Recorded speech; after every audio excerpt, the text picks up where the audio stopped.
কোরবানির পশুর দাম জিজ্ঞাসা করবেন না, দাম বলবেন না। ভাই কত নিল? কোরবানির পশুর দাম হয় না। কোরবানির পশু কোনো পণ্য নয়, পরম করুণাময়ের নির্দেশ। আর আপনাকে যদি কেউ জিজ্ঞাসা করে তাহলে বলুন, আল্লাহ যা সামর্থ্য দিয়েছেন তার মধ্যেই কেনার চেষ্টা করেছি। যা সামর্থ্য দিয়েছে এর মধ্যেই কিনেছি। পশুর দাম ও আকার নিয়ে অসুস্থ প্রতিযোগিতা থেকে সম্পূর্ণ বিরত থাকুন।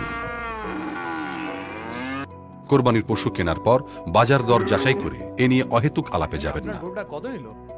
দামে ঠকে গেছি বা দামে জিতে গেছি এ ধরনের আফসোস করবেন না, অন্য কেউ খোঁচা দেবেন না। বুঝলা বাবা, ওরা জব্বর কিনছি। আলোচনা বা বড়াই করবেন না কোরবানির মাংসের ওজন ও পরিমাণ নিয়েও। ঈদ মুবারক। তোদেরটা কত মন হলো?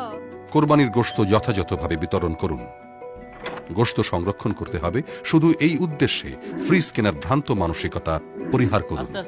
কদিন পর তো কোরবানি করব, এই ভেবে কোরবানির পশুকে অযত্নে রাখবেন না।